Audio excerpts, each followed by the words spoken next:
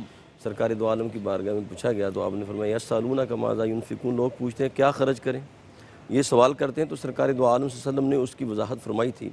فرمایا کہ قل ما انفقتم من خیر فللوالدین والاقربین والیتامى والمساکین وابن السبیل وما تفعلوا من خیر، فرمایا کہ جو تم خرچ کرتے ہو تمہارے لیے بہتر ہے۔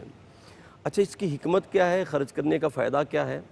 ظاہر ہے رب کائنات جب بندے کو کہتا ہے کہ تو خرچ کر، تو جب بندہ خرچ کرتا ہے تو رب کائنات اس کا اجر عطا فرماتے ہیں، اس کا صلہ عطا فرماتے ہیں۔ بندہ خرچ کرتا ہے تو رب کائنات فرماتے ہیں کہ تو میری مخلوق پر رحم کرے گا، میں تیرے اوپر رحم کروں گا، کرو مہربانی تو محل زمین پر، خدا مہربان ہوگا عرش بری پر۔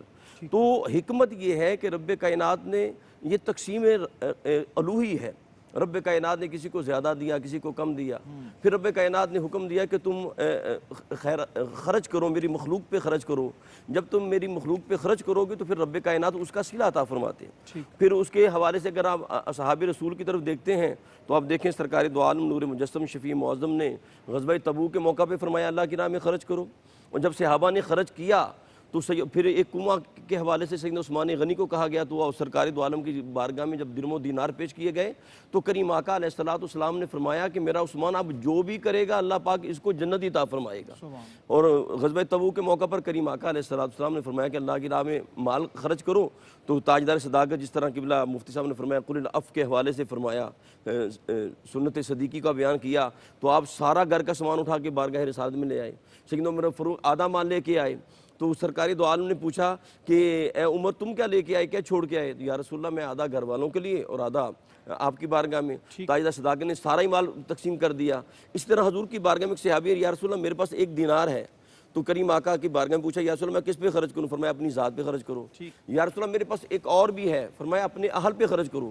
یا رسول اللہ میرے پاس ایک اور بھی ہے، فرمایا جس کا جی چاہے، جس کے اوپر چاہو تم خرچ کرو، اپنے ہمسائے پہ کرو۔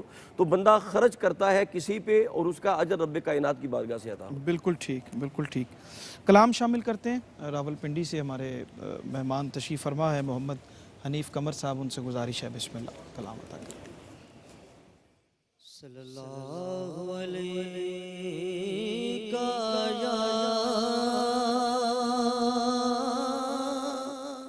یا رسول اللہ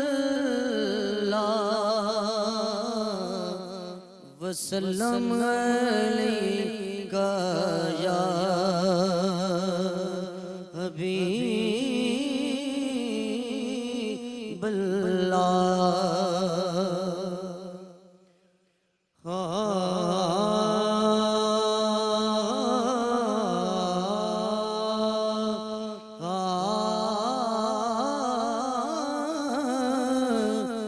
سب نظارے حضور آپ کے ہیں، سب نظارے حضور آپ کے ہیں، سب نظارے حضور آپ کے ہیں، چاند تارے حضور آپ کے ہیں، سب نظارے حضور آپ کے ہیں، اب غلاموں کو خوف کیوں ہوگا، اب غلاموں کو خوف کیوں ہوگا، جب سہارے حضور آپ کے ہیں، سب نظارے حضور آپ کے ہیں۔ اور حاصل کلام شعر ہے، کیوں نہ ہوتا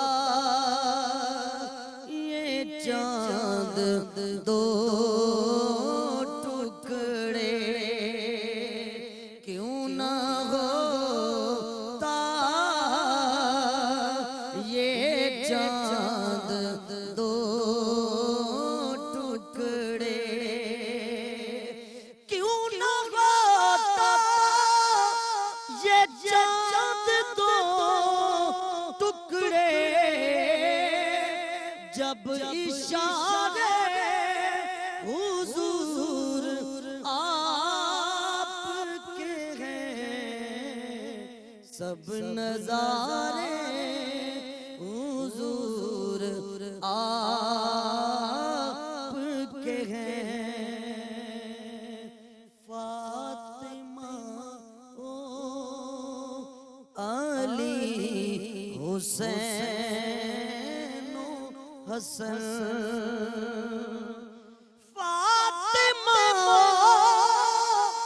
علی حسین حسن، نور سارے حضور آپ کے ہیں، سب نظارے حضور آپ کے ہیں۔ اور مقطع، کمر گھر جس نے سارا وار دیا، کمر گھر جس نے سارا وار دیا، کمر گھر جس نے سارا وار دیا، وہ دلارے حضور آپ کے ہیں، سب نظارے حضور آپ کے ہیں۔ اور قرآن اور تصور انفاق پہ آج ہم بات کر رہے ہیں۔ ایک بڑے اسپیشل گیسٹ آج کی ہماری اس نشست میں تشریف فرما ہوئے ہیں، چھوٹے سے ہیں لیکن بہت بڑا کام انہوں نے کیا ہے، اور یہ حافظ عرفان اللہ سیفی صاحب کے صاحبزادے ہیں، حافظ احمد عرفان صاحب۔ السلام علیکم جناب، مائک کے ذرا مائک ذرا السلام علیکم۔ اچھا ناظرین، آپ کو میں عرض کروں قرآن کریم کا، چونکہ یہ ہمارا موضوع بھی قرآن کی روشنی ہے، اور اس کا نور دیکھیے کہ اللہ تعالیٰ نے یہ کیسا معجزہ ہے کہ ابھی ان کی 10.5 سال 11 سال عمر ہے ماشاءاللہ، اور 10.5 مہینے میں انہوں نے قرآن کریم پورے کا پورا حفظ کیا ہے۔ بہت بہت مبارکباد آپ کو۔ یہ کیسے کر لیا ماشاءاللہ آپ نے اتنی جلدی قرآن پاک حفظ؟ اللہ کا کرم ہے۔ اللہ کے کرم سے ماشاءاللہ۔ بہت اچھا جواب آپ نے دیا ہے محمد ہے. اور آپ کیا فرماتے ہیں مفتی صاحب؟ یہ بڑا یہ قرآن مجید کا ایک لازوال معجزہ ہے جی. الحمدللہ. اور اس میں میں کہوں گا کہ مدرسہ، استاذ، ایماندین، پیرنٹس کوئی بھی بیس نہیں ہے. ٹھیک. ذالک فضل اللہ یؤتیہ من یشاء. سبحان اللہ. یہ ایک ایسا گوہر ہے جو اللہ رب العزت جس کے آنگن میں، جس کے گھر میں چاہے. 10.5 مہینے سمجھ آ گئی. ماشاءاللہ. تو یہ بڑی سعادت کی بات ہے. اور میں سمجھتا ہوں کہ ان کے والد گرامی حضرت ڈاکٹر صاحب کی سرپرستی میں ہم امید کرتے ہیں کہ انشاءاللہ امت کو، حضور کی مخلوق کو، انسانیت کو انشاءاللہ مزید نافع فرمائے گا. حافظ صاحب کوئی برکت کے لیے کچھ عطا فرمائیں، کچھ آیات تلاوت کر دیجیے. بسم اللہ.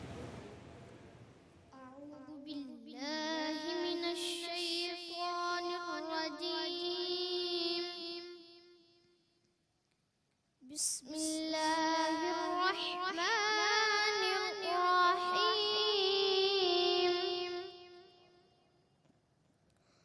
ربنا انک تعلم ما نخفی وما نعلن وما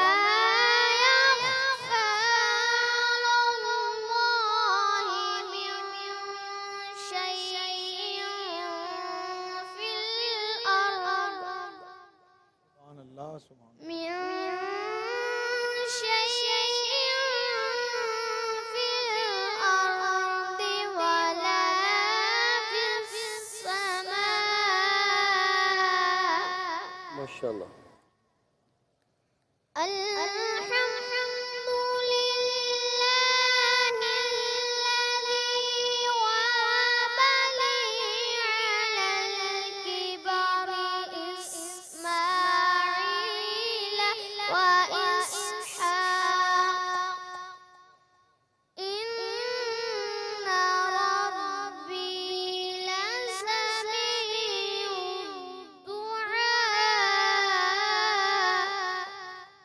صدق اللہ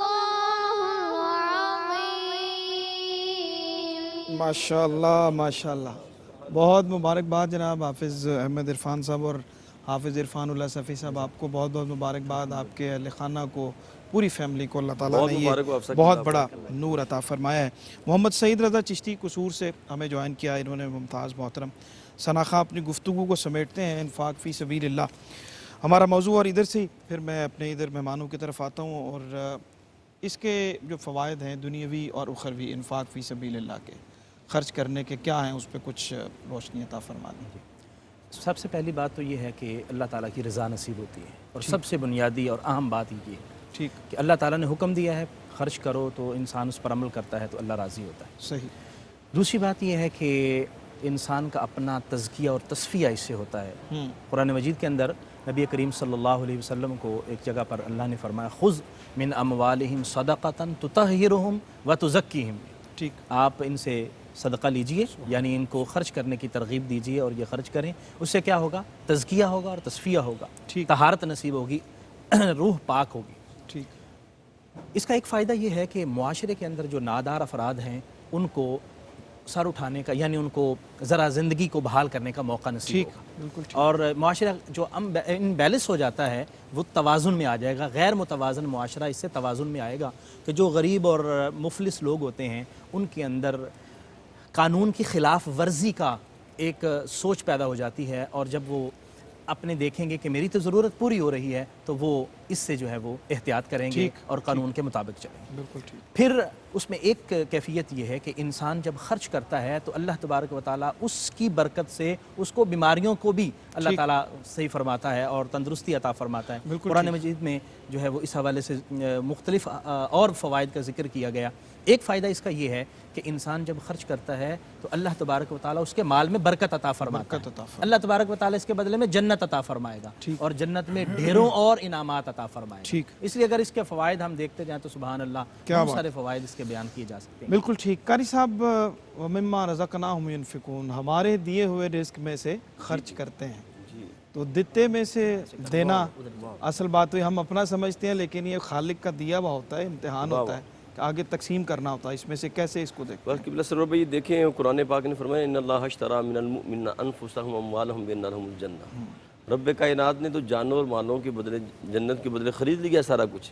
جب تاجدار صداقت نے سارا کچھ اٹھا کے دے دیا نا تو رب کائنات نے جبریل امین کو بھیجا. فرمایا جبریل جاؤ میرے حبیب سے جا کے کہو کہ اپنے یار غار سے پوچھیں کہ سارا کچھ لٹا دیا ہے، حل انت رادن، حل انت رادن، کیا اس حال میں بھی راضی ہے؟ تو تاجدار صداقت کی آنکھوں میں آنسو جاری تھے اور عرض کی کہ میری کیا جرت ہے، رب کا مال تھا اور اسی کا مال میں نے اسی کی راہ میں دے دیا. تو جب یہ مال دیا تو پھر صلہ کیا ملا؟ مال دینے کا صلہ کیا ملتا ہے؟ تاجدار صداقت کو رب کائنات کی بارگاہ سے سلام آیا. تو بندہ دیکھیں بندہ خرچ کرتا ہے تو حدیث پاک کے اندر آتا ہے کہ جب بندہ خرچ کرتا ہے تو اللہ پاک فرماتے ہیں وہ خرچ کرتے میں اس کے رزق کے دروازے کھول دیتا ہوں. اگر وہ خرچ نہیں کرتا تو اس کا مال تلف ہو جاتا ہے. پھر اب دیکھیں میں آخر میں قرآن پاک کی ایک آیت کا حوالہ دینا چاہوں گا کہ خرچ کرنے سے اجر کیا ملتا ہے. سورہ انفال کے اندر رب کائنات نے فرمایا نا انما المؤمنون الذین اذا ذکر اللہ وجلت قلوبهم واذا تلیت علیہم آیاتہ زادتہم ایمانا وعلی ربہم یتوکلون. ایمان والوں کی نشانی بیان کی کہ جب ان کے سامنے اللہ کا ذکر کیا جائے تو ان کے دل دہل جاتے ہیں، جب قرآن پڑھا جائے تو ایمان میں اضافہ ہوتا ہے، وہ توکل والے ہیں.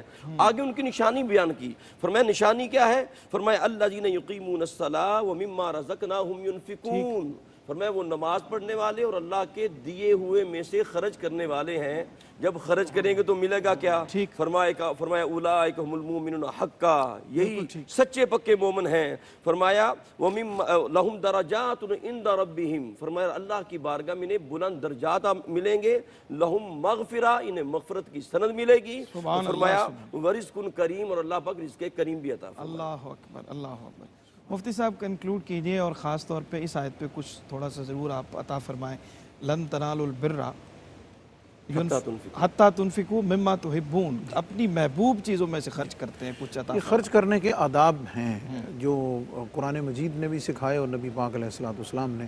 ان میں سے اعلیٰ ترین ادب یہ ہے کہ تم اللہ کے راستے میں وہ خرچ کرو جو تمہیں پسند ہے. اللہ یعنی ایک لیول یہ ہے کہ طور پہ تو ہم جو جی ہاں، جو استعمال شدہ یا جو بچی ہوئی ہیں یا جو زائد ہیں جنہیں ہم اپنے استعمال کے قابل نہیں سمجھتے، ہم وہ خرچ کرنا جو ہے وہ پسند کرتے ہیں، طبیعت جو ہے. لیکن فرمایا اعلیٰ درجہ یہ ہے، اعلیٰ درجہ یہ ہے کہ جو تمہاری اپنی پسندیدہ چیز ہے جسے تم اپنے لیے پسند کرتے ہو. اور یہ ایمان کی مومن کی ایمان کی تکمیل میں سے ہے نا کہ وہ اپنے مسلمان بھائی کے لیے بھی وہی پسند کرتا ہے جو اپنے لیے پسند کرتا ہے. تو یہ اس کے آداب میں سے ہے کہ بہترین چیز اللہ کے راستے میں خرچ کرے. کیوں؟ اس کی وجہ یہ ہے کہ اس کا اجر جو ہے وہ پلٹ کر اس کو ہی آنا ہے نا.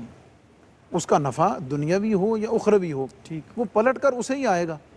تو بات یہ ہے کہ اس کا تو یہ سادہ سا مطلب ہے کہ تم جس طرح کی انویسٹمنٹ کرو گے پروفٹ بھی ایسا ہی تمہیں ملے گا. تو اگر تم اچھا پروفٹ چاہتے ہو تو اس کے لیے انویسٹمنٹ بھی اچھی کرو. ایک تو یہ بات. دوسرا ایک پہلو اور اس میں پیش نظر رکھنا ضروری ہے. قرآن پاک نے فرمایا کہ یا ایھا الذین آمنوا لا تبطلوا صدقاتکم بالمن والاذی.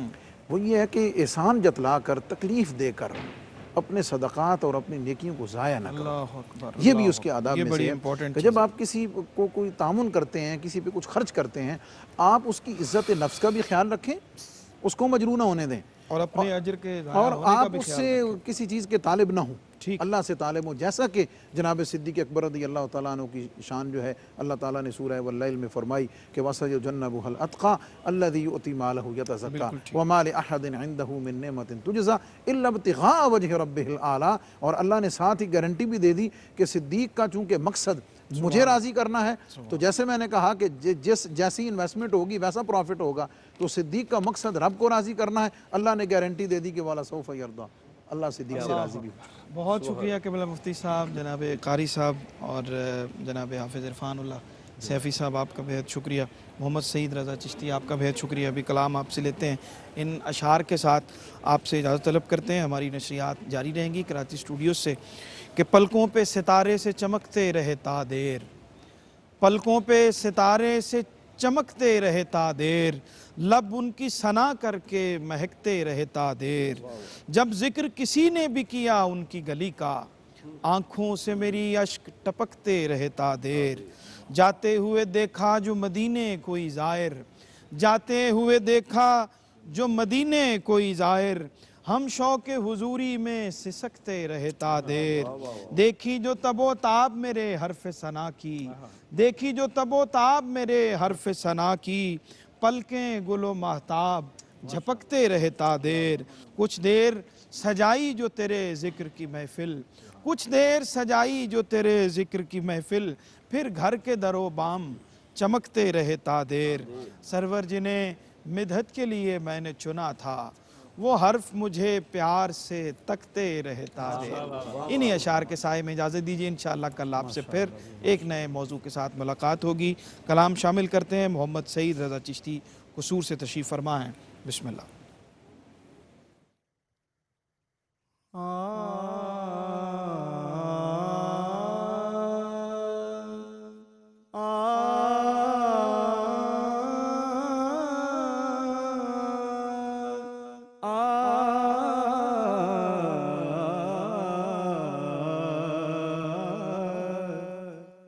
ہر زمانے میں رہا جاری ترانہ ان کا، ہر زمانے میں رہا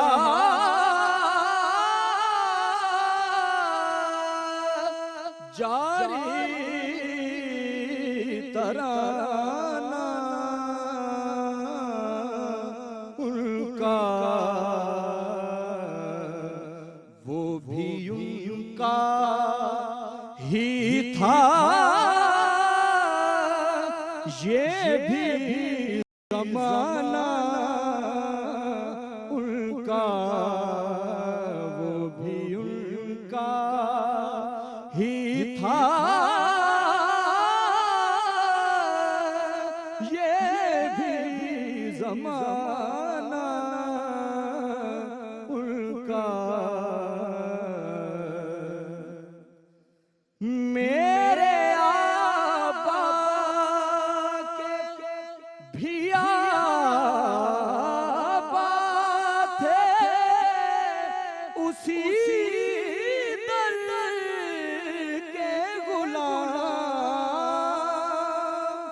میرے آبا کے بھی آبا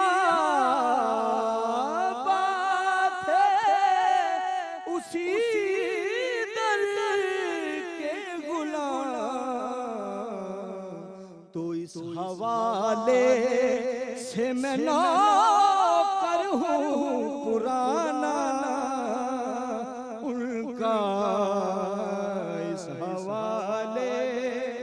سے میں نوکر ہوں پرانا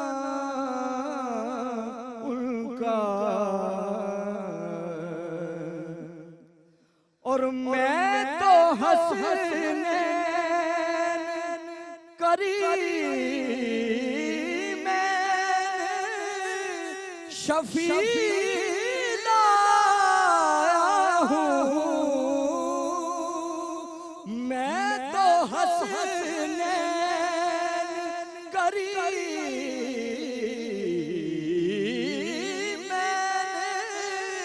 شفیع لایا ہوں،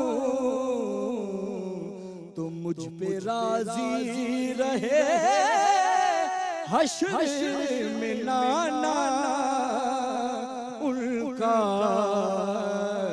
مجھ پہ راضی رہے حشر میں نانا ان کا۔ حاصل کلام شعر آ گیا کہ وقت پڑ جانے پہ ہر چیز لٹا دیتے ہیں، یہ وقت پڑ جانے پہ ہر چیز لٹا دیتے ہیں، تو منفرد ہے یہ گھرانوں میں گھرانہ ان کا، منفرد ہے یہ گھرانوں نے. آدمی کو بناتا ہے یہ